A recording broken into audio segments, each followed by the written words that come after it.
বন্ধুরা, এই ভিডিওটিতে আইপিএল ইন্ডিয়ান ক্রিকেট নিয়ে কিছু গুরুত্বপূর্ণ আপডেট দেবো। আমি কেন বলছি কেকেআর দলের সঙ্গে শয়তানি করছে Sri Lanka cricket board. Pathirana, Sunil Narine এরা কবে আসবে? গতকাল রাত্রেবেলায় কিন্তু কেকেআর এর নিউজিল্যান্ডের প্লেয়াররা কেকেআর দলে যুক্ত হয়ে গেছে।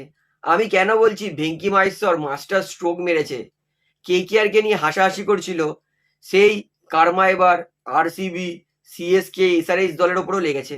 তার পাশাপাশি ক্রিকেট নিয়ে কিন্তু আরও কিছু গুরুত্বপূর্ণ আপডেট দেবো। তাই বলতেই পারি ভিডিওটা শেষ পর্যন্ত দেখবেন।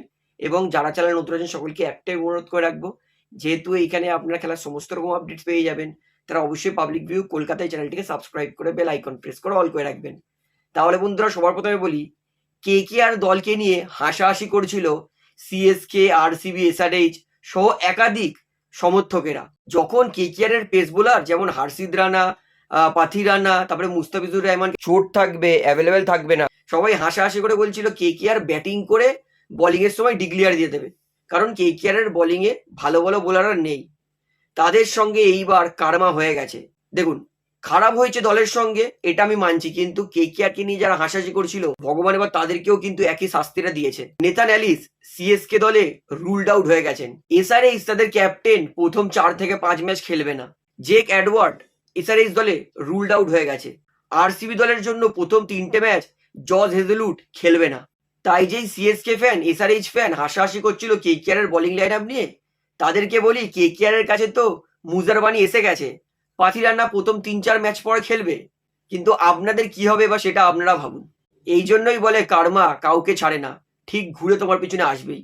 অর্থাৎ কার্মা সত্যি ঘুরে আসে, এটা কিন্তু প্রমাণ হলো। ভাই, ভেঙ্কি মাইসরকে স্যালুট দেব। সঠিক টাইমে মুজারবানিকে সই করে কেকেআর দল মাস্টার স্ট্রোক মেরে দিয়েছে। যদি আরেকটু দেরি করতো কেকেআর মুজারবানিকে সই করায়, তাহলে ভাবুন মুজারবানিকে নিয়ে কিন্তু আবার টানাটানি চলে যেত। কারণ সিএসকে তাদের বলতে গেলে যেই বিদেশি বোলার ওপর ভরসা করে তারা বোলিং লাইন গঠন করেছে, নেথান এলিস সে রুলড আউট। এসআরএইচ দলে জ্যাক্স অ্যাডওয়ার্ড তাদের পেস বোলার, সেও রুলড আউট। অর্থাৎ যদি ব্লেসিং মুজারবানিকে ভেঙ্কি মাহেশ্বর সঠিক টাইমে কেকেআর এর জন্য সই না করে নিত, তাহলে কিন্তু মুজারবানিকে নিয়ে আবার নাটক চলতো সিএসকে, কেকেআর, এসআরএইচ এর মধ্যে। তো কেকেআর কিন্তু একদম পারফেক্ট কাজ করেছে, ব্লেসিং মুজারবানিকে সই করে নিয়েছে। এবার বলছে তোরা যা বোলার খুঁজবি খোঁজ। কারণ মুস্তাফিজুর রহমান চলে গেছে, তার দুঃখ নেই, কারণ মুজারবানি আরো বেটার ফর্ম নিয়ে কিন্তু আইপিএল খেলতে আসছে।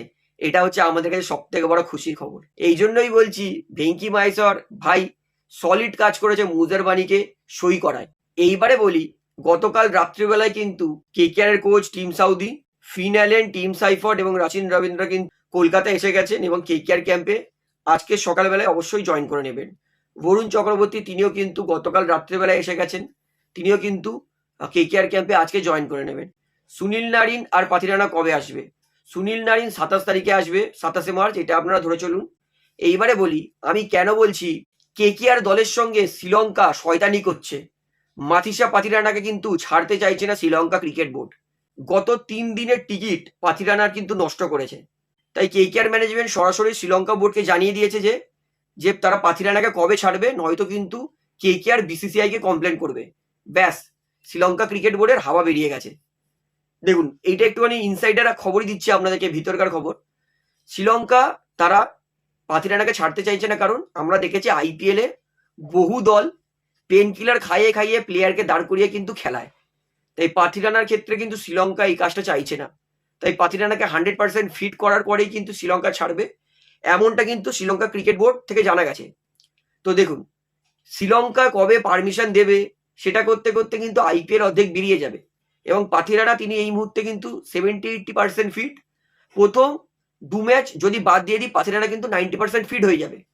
তো প্রথম 2 ম্যাচ পরে কিন্তু পেন কিলার খাইয়ে, বা 1 ম্যাচ পরেও যদি হয় পেন কিলার খাইয়ে, কিন্তু পাথিরানাকে 4টে ওভার বল করানো যেতেই পারে। কারণ 4টে ওভার বল করাবে, পেন কিলার খেয়ে কিন্তু পাথিরানা বল করতে পারে অবশ্যই। তো পাথিরানাকে 18 কোটি দিচ্ছি, এর মধ্যে শ্রীলঙ্কা ক্রিকেট বোর্ড 18 কোটির মধ্যে মিনিমাম 3-4 কোটি তো নেবেই। তো তা পাথিরানাকে তোমরা ছাড়তে পারবে না।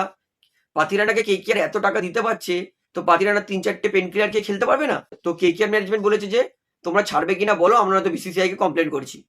তো শ্রীলঙ্কা ক্রিকেট বোর্ড বলেছে ঠিক আছে, তারা একবার ফাইনাল টেস্ট করে পাথিরানাকে কিন্তু আশা করছি 27 অথবা 28 তারিখে কিন্তু পাথিরানাকে ছেড়ে দেবে।